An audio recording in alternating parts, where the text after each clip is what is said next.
নমস্কার দর্শক বন্ধুরা, এই মুহূর্তে একাধিক গুরুত্বপূর্ণ খবর আপনাদের সামনে তুলে ধরছি। তাই আপনাদেরকে অনুরোধ, পুরো ভিডিওটি অবশ্যই দেখুন। ভালো লাগলে লাইক, কমেন্ট, শেয়ার এবং সাবস্ক্রাইব করতে একদম ভুলবেন না। তাহলে চলুন শুরু করা যাক ভিডিওটি। 1 নম্বর, গণনা কেন্দ্রের নিরাপত্তা জোরদার করতে এবার কিউআর কোড ভিত্তিক পরিচয়পত্রর ব্যবস্থা করেছে নির্বাচন কমিশন। অচেনা কোনো ব্যক্তি যাতে প্রবেশ করতে না পারে সেই ব্যবস্থা করতে এই কিউআর কোড ভিত্তিক ফটো আইডেন্টিটি কার্ডের ব্যবস্থা করেছে নির্বাচন কমিশন। সূত্রের খবর এটাই। ইসিআই নেট অ্যাপেও কিউআর কোড ভিত্তিক ফটো আইডেন্টিটি কার্ড মডিউল চালু করেছে নির্বাচন কমিশন। জানা গিয়েছে, যারা গণনা কেন্দ্রের প্রবেশের অনুমতি পাবেন তারাই কিউআর কোড ভিত্তিক পরিচয়পত্রও পাবেন। এর মধ্যে রয়েছেন returning officer, assistant returning officer এবং গণনা কর্মীরা। এছাড়াও এর মধ্যে রয়েছেন প্রযুক্তিগত কর্মী, প্রার্থী, নির্বাচনী এজেন্ট ও কাউন্টিং এজেন্টরা। অবশ্য নির্বাচন কমিশন জানিয়েছে, এমন কিউআর কোড ভিত্তিক ফটো আইডেন্টিটি কার্ড আগেও চালু হয়েছিল বিএলওদের জন্য। এছাড়াও কাউন্টিং সেন্টারে পরিচয় যাচাই ত্রিস্তরীয় নিরাপত্তা ব্যবস্থা করেছে কমিশন। প্রথম ও দ্বিতীয় স্তরে আরও বা রিটার্নিং অফিসারদের দেওয়া সচিত্র পরিচয়পত্র ম্যানুয়ালি যাচাই করা হবে। তার পরের ধাপ অর্থাৎ তৃতীয় ধাপে শুধুমাত্র কিউআর কোড স্ক্যানিংয়ের পরই প্রবেশের অনুমতি দেয়া হবে। গণনা কেন্দ্রের নিরাপত্তা নিশ্ছিদ্র করতে ত্রিস্তরীয় ব্যবস্থা, খবর কমিশন সূত্রের। অর্থাৎ তৃণমূল থেকে যে অভিযোগ করা হচ্ছিল সেই অভিযোগ যে সম্পূর্ণ ভিত্তিহীন সেটা এই ব্যবস্থা দেখেই পরিষ্কার হয়ে যাচ্ছে। চলে আসছি পরের গুরুত্বপূর্ণ খবরে। কসবা বিধানসভা কেন্দ্রের গণনা কেন্দ্র পরিবর্তন। আদালতের দ্বারস্থ হয়েছিলেন কসবা কেন্দ্রের তৃণমূল প্রার্থী জাবেদ আহমেদ খান। তৃণমূল প্রার্থীর আইনজীবী বিশ্বরূপ ভট্টাচার্যের বক্তব্য, হঠাৎ করে গীতাঞ্জলি স্টেডিয়াম থেকে গণনা কেন্দ্র পরিবর্তন করে আলিপুরের বিহারীলাল কলেজে করা হয়েছে। গণনা কেন্দ্র পরিবর্তন নিয়ে নির্বাচন কমিশনের বক্তব্য জানতে চান বিচারপতি কৃষ্ণা রাও। শেষ পর্যন্ত তৃণমূল প্রার্থীর মামলা খারিজ করে দেন বিচারপতি। কি হলো মামলার শুনানিতে? বৃহস্পতিবার মামলার শুনানিতে জাবেদ খানের আইনজীবী বিশ্বরূপ ভট্টাচার্য তার সওয়ালে বলেন, বেশ কয়েক বছর ধরে গীতাঞ্জলি স্টেডিয়ামে গণনা হয়ে আসছে, হঠাৎ করে কেন নিয়ম না মেনে এই পরিবর্তন? তিনি বলেন, নির্বাচনের 1 সপ্তাহ আগে প্রার্থী কিংবা তার নির্বাচনী এজেন্টকে নোটিশ দিয়ে গণনা কেন্দ্র সম্পর্কে জানাতে হয়। নিজের সওয়ালে তৃণমূল প্রার্থীর আইনজীবী দাবি করেন, বিহারীলাল কলেজে সারি দিয়ে একটার পর একটা ইভিএম রাখা আছে, ইভিএম পড়ে যাচ্ছে, ইভিএম ক্ষতিগ্রস্ত হচ্ছে, স্ট্রং রুম এখনও গীতাঞ্জলি স্টেডিয়ামে আছে। তৃণমূল প্রার্থীর আইনজীবী সওয়াল শুনে বিচারপতি কৃষ্ণা রাও নির্বাচন কমিশনের কাছে জানতে চান, কেন আপনারা গণনা কেন্দ্র পরিবর্তন করলেন? আইন মেনে করেছেন? যার জবাবে কমিশনের আইনজীবী জিষ্ণু চৌধুরী বলেন, হ্যাঁ, সব আইন মেনে করা হয়েছে। 5টি গণনা কেন্দ্রকে একত্রিত করে একটি গণনা কেন্দ্র করা হয়েছে। 10টি বিধানসভা কেন্দ্রের গণনা একটি কেন্দ্রে হবে। সব কিছু সিসিটিভির আওতায় রয়েছে। ত্রিস্তরীয় নিরাপত্তা ব্যবস্থা বজায় রয়েছে। এরপরেই কমিশনের আইনজীবী আরও বলেন, সবাইকে নোটিশ পাঠিয়ে 27শে এপ্রিল জরুরি বৈঠকে ডাকা হয়েছিল এবং তৃণমূলের প্রার্থীকে সব জানানো হয়েছিল। তিনি বৈঠকে উপস্থিতও ছিলেন।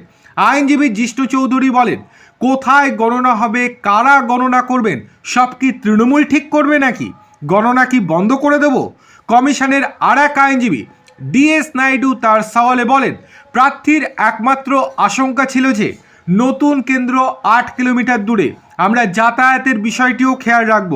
দুই পক্ষের সওয়াল শোনার পর জাবেদ খানের মামলাটি পত্রপাঠ খারিজ করে দেন বিচারপতি। আপনারা কি এতে খুশি? অবশ্যই কমেন্ট করে আমাদেরকে জানান। চলে আসছি তৃতীয় গুরুত্বপূর্ণ খবরে। বৃহস্পতিবার ভার্চুয়াল মাধ্যমে জেলা শাসক এবং পুলিশ সুপারদের সঙ্গে বৈঠকে বসেছে রাজ্যের মুখ্য নির্বাচনী আধিকারিকের দপ্তর। তার আগে একটা কড়া বার্তা দিয়েছেন সিও মনোজ আগরওয়াল। ভোট পরবর্তী হিংসা ঠেকানোর জন্য নজরদারি করতে রাজ্যের মুখ্য নির্বাচনী আধিকারিকের দপ্তরকে নির্দেশ দিল নির্বাচন কমিশন। বৃহস্পতিবার ভার্চুয়াল মাধ্যমে জেলা শাসক ও পুলিশ সুপারদের সঙ্গে বৈঠকে বসেছিল সিও দপ্তর। তারপরে আবারও একটা বার্তা দিয়েছেন মনোজ আগরওয়াল। বুধবার দ্বিতীয় তথা শেষ দফার ভোট পর্ব মিটে যাওয়ার পরে রাজ্যের বিভিন্ন জেলা থেকে বিক্ষিপ্ত রাজনৈতিক সংঘর্ষের খবর আসছে, যা দেখে সতর্ক কমিশন।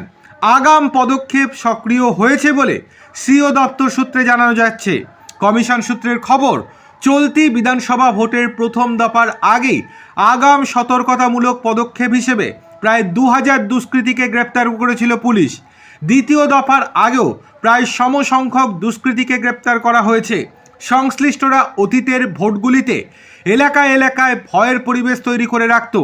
কমিশনের এই পদক্ষেপের ফলে ভোট পর্ব অনেকটাই শান্তিপূর্ণ হয়েছে, কিন্তু তারা জামিন নিয়ে বাইরে এলে নতুন করে অশান্তির আশঙ্কা রয়েছে।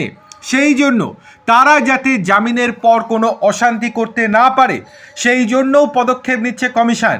জামিন পাওয়ার পর তাদের পেছনে নজরদারি চালানো হবে। যদি কোনো গণ্ডগোল পাকানোর চেষ্টা করা হয় তাহলে সঙ্গে সঙ্গে তাদেরকে পুনরায় গ্রেপ্তার করা হবে বলে জানিয়ে দিয়েছে নির্বাচন কমিশন। ভোট মিটে যাওয়ার 2 মাস অবধি এই নজরদারি চলবে বলে কমিশন সূত্রে জানা গিয়েছে। চলে আসছি পরের গুরুত্বপূর্ণ খবরে। দ্বিতীয় দফা শেষ হওয়ার পরই স্ট্রং রুম বিতর্কে শোরগোল বেড়েছে। ইভিএম কারচুপির আশঙ্কায় উত্তেজনা ছড়াচ্ছে দফায় দফায়। বৃহস্পতিবার বিকেল থেকেই ক্ষুদিরাম অনুশীলন কেন্দ্রে বিক্ষোভে বসেন তৃণমূলের 2 হেভিওয়েট প্রার্থী কুণাল ঘোষ ও শশী পাজা। অভিযোগ ছিল বহিরাগতকে স্ট্রং রুমে প্রবেশ করতে দেওয়া হয়েছে, তবে তাদের এই অভিযোগ সম্পূর্ণ খারিজ করে দিয়েছে মুখ্য নির্বাচনী আধিকারিকের দপ্তর। পাল্টা দাবি, আগেই সমস্ত রাজনৈতিক দলকে ইমেল করা হয়েছিল। এই দিন রাতে সাংবাদিক বৈঠকে মনোজ কুমার আগরওয়াল তৃণমূলের অভিযোগ পত্রপাঠ খারিজ করে স্পষ্ট বলেন, নিয়ম মেনে সমস্ত কাজ হচ্ছে। পোস্টাল ব্যালট বাছাইয়ের কাজ চলছিল। স্ট্রং রুমে বাইরের কেউ অনুমতি ছাড়া ঢুকতে পারবে না।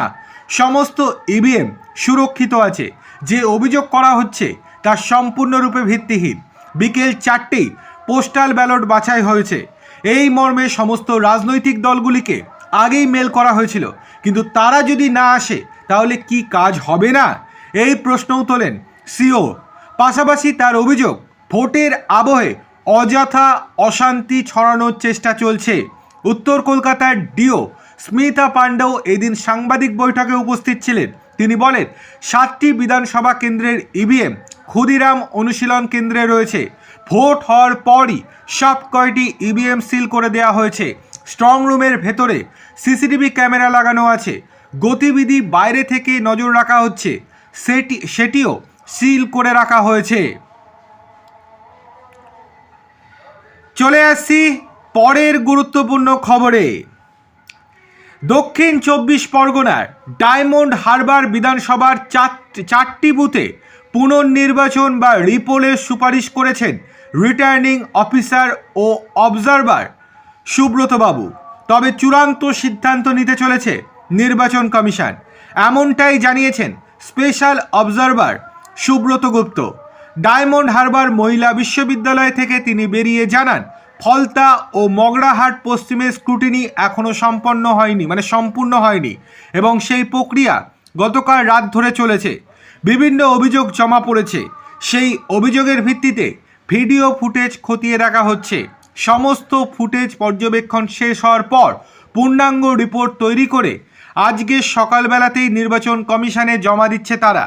তিনি আরও জানান, ফলতা, মগরাহাট পশ্চিম ও ডায়মন্ড হারবারের কিছু এলাকায় সমস্যা চিহ্নিত হয়েছে। সেগুলি যাচাই করে বিস্তারিত রিপোর্ট কমিশনে পাঠানো হবে। আজকের বিকেলের মধ্যে হয়তো নির্বাচন কমিশন স্পষ্ট জানিয়ে দেবে কতগুলি জায়গায় রিপোল অনুষ্ঠিত বা আয়োজিত হবে। চলে আসছি শেষ গুরুত্বপূর্ণ খবরে। নির্বাচন কমিশনের সিদ্ধান্তের বিরোধিতা করে হাইকোর্টে গিয়েও গো হারা হারল তৃণমূল কংগ্রেস। ধোপে টিকল না তৃণমূল সাংসদ তথা আইনজীবী কল্যাণ বন্দ্যোপাধ্যায়ের যুক্তি। কলকাতা হাইকোর্ট সাফ জানিয়ে দিল, গণনার যাবতীয় সিদ্ধান্ত কমিশনের। তৃণমূলের মামলা পত্রপাঠ খারিজ করে দিলেন বিচারপতি কৃষ্ণা রাও।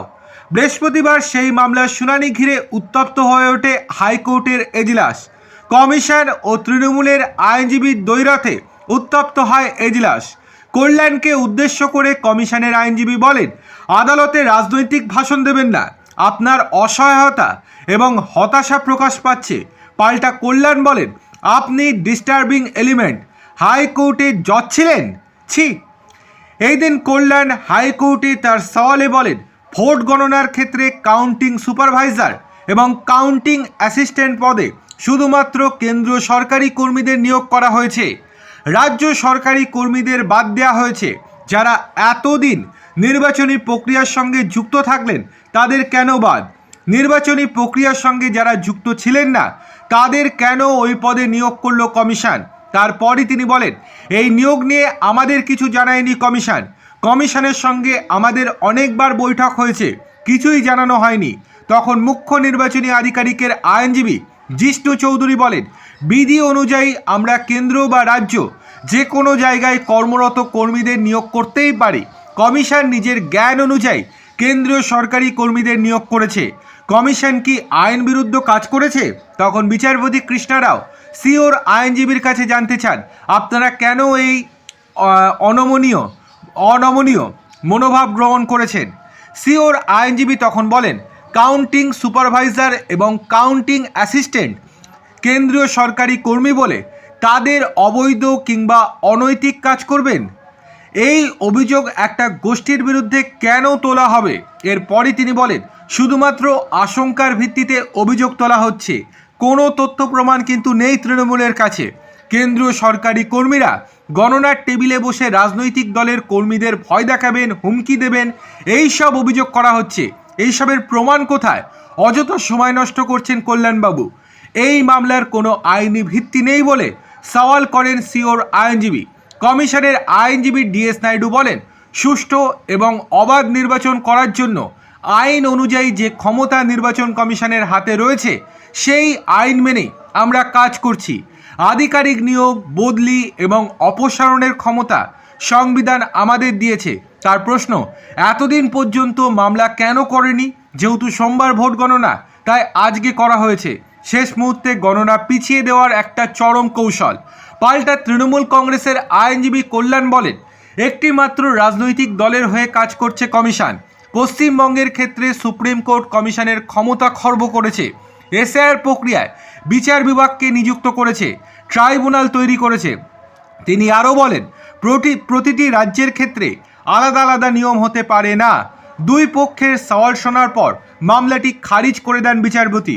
মামলা খারিজ করে হাইকোর্টের বক্তব্য, এটি নির্বাচনী প্রক্রিয়ার একটি ধারাবাহিকতা। আবেদনকারীর অভিযোগ, তার প্রধান প্রতিদ্বন্দ্বী হল বিজেপি, যারা স্বীকৃতভাবে কেন্দ্রীয় সরকার পরিচালনা ও নিয়ন্ত্রণ করে। এক্ষেত্রে প্রবল সম্ভাবনা রয়েছে যে কেন্দ্রীয় সরকার বা কেন্দ্রীয় রাষ্ট্রায়ত্ত সংস্থার কর্মীরা যারা সরাসরি কেন্দ্রীয় সরকারের অধীনে কাজ করেন তারা বিজেপির ব্যক্তিগত পরামর্শ বা নিয়ন্ত্রণের দ্বারা প্রভাবিত হতে পারেন।